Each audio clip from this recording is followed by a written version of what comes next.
여러분 반갑습니다. 첨점T입니다. 절단하면 떠오르는 대표적인 공구, 목재를 절단할 때 떠오르는 대표적인 공구 두 가지를 들면 뭐가 있을까요? 고정형으로는 테이블소가 있고 휴대용으로는 원형톱이 있죠. 맞아요. 테이블소 같은 경우에는 정밀 작업은 가능하되 휴대가 쉽지가 않은 공구고요. 원형톱은 휴대는 용이하되 정밀성을 따지게 되면 조금 애매한 공구가 됩니다. 이 두 개를 합친 공구를 오늘 소개를 해드릴 이 제품이라고 생각을 하시면 될 것 같은데, 정밀하면 떠오르는 회사 페스툴에서 나오는 플런지소 TSC55K 40V의 충전 플런지 소를 가지고 나와봤습니다. 오늘은 디테일을 살펴보면서 사용까지 해보는 시간을 가져보도록 할게요. 제품은 고급형이라는 이름에 걸맞게 이런 식으로 시스테이너라는 공구함 안에 일단 요거는 굉장히 유명하니까 간단하게 넘어가도록 할게요. 시스템 공구함은 이 회사가 거의 원조라고 생각을 하시면 될 것 같습니다. 쌓을 수 있는, 쌓아서 고정을 할 수 있는 그런 공구함에 들어있는 공구. 구성품은 첫 번째로는 이런 식으로 본체가 들어있고요. 5.2A짜리 블루투스 연동 배터리 2개가 같이 들어있습니다. 충전 공구를 블루투스로 연결을 할 수가 있다. 집진기를 충전 원형톱, 충전 플런지 소우와 연동을 시킬 수가 있다. 이런 개념으로 생각을 하시면 될 것 같은데, 거의 지금 페스툴이 최초죠. 선을 감아서 보관할 수 있는 디테일을 가지는 6A짜리 충전기 1개와 아쉬우니까 1개를 더 넣어줍니다. 그 다음에는 집진통, 휴대가 편한 집진통이라고 생각을 하시면 돼요. 이런 식으로 펼치면 사각이 되는, 접어서 보관을 하게 되니까 부피가 줄어들겠죠. 마지막에는 스플린터 가드와 고정용 볼트가 들어있습니다. 이 부분 굉장히 중요해요. 플런지 소우가 뭔지 모르시는 분들을 위해서 간략하게 짚고만 넘어가자면, 레일 위에서 본체가 고정식으로 움직이는 절단 기계라고 생각을 하시면 되거든요. 이 레일이 있음으로 해서 정밀 재단이 가능하게 되는 거죠. 레일을 이런 식으로 바닥에다가 놓고요, 본체를 위쪽 레일에다가 고정을 하게 되면 앞뒤로 움직일 수가 있습니다. 이런 식으로 절단을 하기 때문에 일자 절단이 정밀하게 가능하다는 거예요. 사용 방법은 굉장히 간단하죠. 위쪽에 락 부분을 해제를 하고 트리거를 누른 다음 최초에는 본체 안에 날이 숨어 있다가 락을 해제하고 누르게 되면 아래로 내려오는 타입이거든요. 이렇게 되면 뭐가 용이해질까요? 맞습니다. 끝에서 시작을 하는 게 아닌 우리가 합판 센터에다가 홀을, 이게 홀이 아니죠, 사각형을 따낼 때 굉장히 쉽게 할 수가 있습니다. 싱크대 상판이나 인덕션, 그런 거를 따낼 때 많이 쓰는 그런 방식이라고 생각을 하시면 될 거예요. 그거를 따는데 이렇게 끝에서 시작해서 이렇게 P자형으로 딸 수는 없는 거잖아요. 그렇죠? 사각만 이쁘게 따야 되는 거니까. 레일 위에 고정이 돼 있기 때문에 안정적으로 따낼 수가 있다. 이런 식으로 이해하시면 될 거예요. 다음으로 기능들을 살펴보면서 디테일들을 살펴보게 되면, 첫 번째로는 깊이 조절이 있겠죠. 불필요하게 모재보다 더 깊게 내려가는 게 아닌 모재와 거의 일체화시키게 내려가게 되면 불필요한 날의 회전도 없을 뿐더러 모재의 이발이라 그러죠.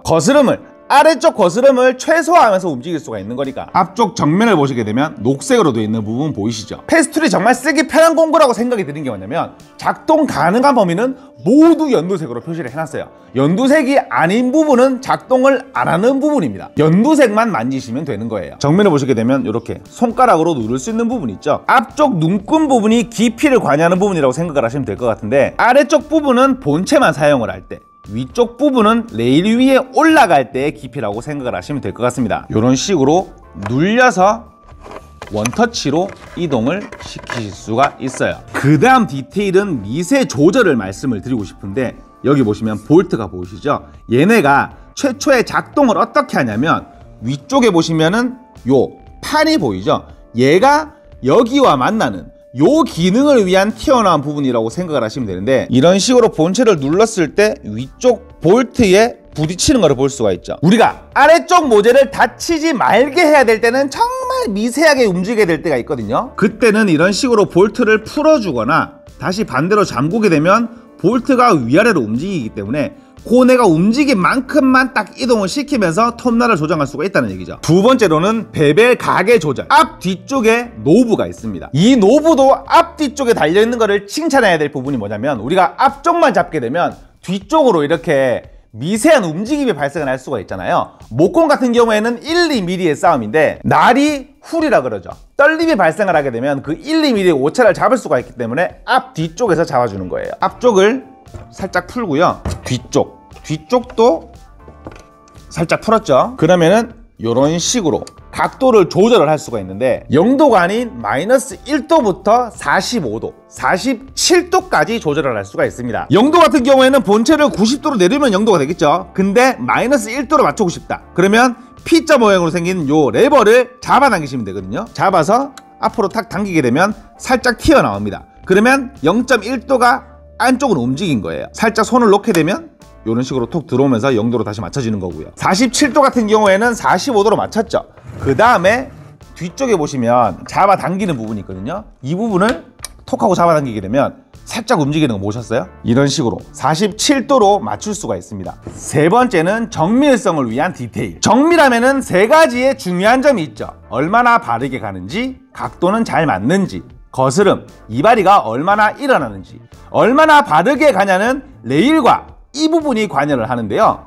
측면을 보시게 되면 아래쪽에 다이얼이 두 개가 있습니다. 이 다이얼이 뭐 하는 다이얼이냐면 이 홈이 레일에 올라가는 홈이거든요. 이 다이얼을 돌린다고 칠게요. 그러면 이런 식으로 돌면서 레일을 잡고 있는 앞부분이 전진하게 됩니다. 그러면 레일이 최초에는 조금 헐겁다가 딱 고정이 되게 되겠죠. 자, 풀어볼게요. 다시 풀고 레일 위에 올렸다. 그럼 이게 최초에는 이런 식으로 흔들리거든요. 날이 떨리는 것도 못 참는 패스툴인데 얘가 위에서 껐덕거린다. 아, 이거 못 참는 거죠. 그때는 다이얼을 돌려서 안 움직이게 일단 꽉 잠갔죠. 이렇게 되면 유격이 없어졌죠. 유격 자체가 아예 없어졌거든요. 근데 너무 꽉 잠그게 되면 레일도 안 움직이겠죠. 그때는 살짝만 풀면 이런 식으로 레일에서 움직이기 때문에 내가 편한 만큼만 살짝만 풀어서 이런 식으로 부드럽게 움직이시면 됩니다. 두 번째는 아까 말씀드린 그 정밀한 각도 마이너스 1도부터 47도까지고요. 세 번째는 거스름이죠. 맞습니다. 근데 레일이 있잖아. 레일 옆으로 날이 웽 하고 나오는 타입이기 때문에 레일 쪽에는 거스름이 일어나지 않거든요. 우리가 나무 자를 때 종이 테이프만 붙이고 잘라도 거스름이가 이렇게 일어나지 않잖아요. 그만큼만 살짝 눌러줘도 거스름이 일어나지 않는데 레일로 잡고 있으면 안 일어난다는 얘기죠. 하지만 반대편은 우리가 지금 잡아주는 부분이 없죠. 그 부분을 잡아주는 그런 부속이 있다고 생각을 하시면 될 것 같은데 최초에는 앞쪽에 이렇게 투명 가드가 있거든요. 이 투명 가드는 손으로 뺄 수가 있습니다. 이런 식으로 손으로 해제가 가능해요. 얘는 원래 무슨 정도냐면 날이 밑으로 이렇게 웽 내려올 때 레일 없이 자를 때 내가 잘 자르고 있나를 육안으로 확인을 해주는 부분이라고 생각을 하시면 될 것 같습니다. 자, 아까 중요한 부품 두 가지가 있다고 말씀을 드렸죠. 제가 이 부품을 스플린터 가드라고 부르는데요. 여기에 맞게 딱 고정을 해줍니다. 그 다음에 볼트로 고정을 하죠. 이 노브로 고정을 하게 되면 위에다 걸려서 움직이질 않아요. 그러면 바닥에 놓고 내가 거스름이 없어야 될 때 풀어서 바닥으로 내려주면 이런 식으로 잠갔을 때 면이 만나기 때문에 이쪽으로 거스름이 일어나지가 않게 되는 거죠. 마지막으로 패스툴에만 있는 디테일을 한 가지 말씀을 드리고 싶은데 우리가 날의 후리를 잡는다고 말씀을 드렸잖아요. 앞뒤로 잡아서 날 떨림을 잡았는데 기본적으로 날에도 그런 기능이 들어있긴 들어있습니다. 자, 이 날이 기본적인 회사에서 사용하는 날인데 날 끝을 잘 보세요. 이런 식으로 날의 끝을 팁 부분을 잘 보게 되면 날마다의 생김새가 조금씩 다른 거를 볼 수가 있습니다. 한쪽으로 꺾여 있죠. 좌날, 우날이라고 부르는 부분인데 날이 이런 식으로 센터로만 돼 있으면 날이 가다가 한쪽으로 뭔가 비껴가기 시작할 때 그거를 바로 잡을 수가 없거든요. 그래서 왼쪽 오른쪽 왼쪽 오른쪽 왼쪽 오른쪽 이런 식으로 센터를 잡아가면서 잘라준다고 생각하시면 되거든요. 근데 패스툴에는 한 가지 디테일이 더 있어요. 여기 지금 영상 톱날을 초점을 잡아야 되는데 톱날 내 얼굴 말고 톱날 이렇게 보시게 되면 가운데 혹시 날 보이세요? 다 보세요. 아래쪽에는 좌날이에요. 위쪽은 우날인데 여기 보시면 톱날 초점을 잡고 보게 되면 가운데로 비껴져 있는 부분 보이세요 혹시? 이 부분을 센터날이라고 부르는데요. 중심을 잡아주는 역할을 얘가 관여한다고 생각을 하시면 될 것 같습니다. 좌우가 아닌 좌, 센터, 우, 좌, 센터, 우 이런 식으로 중심을 잡아가면서 자르기 때문에 날이 빗겨 나갈 가능성이 적어지는 거죠. 자, 이제 재단을 시작을 해보도록 할 건데 영상이 기니까 2편 영상으로 나누도록 하겠습니다. 2편 영상에서 찾아뵙도록 하겠습니다.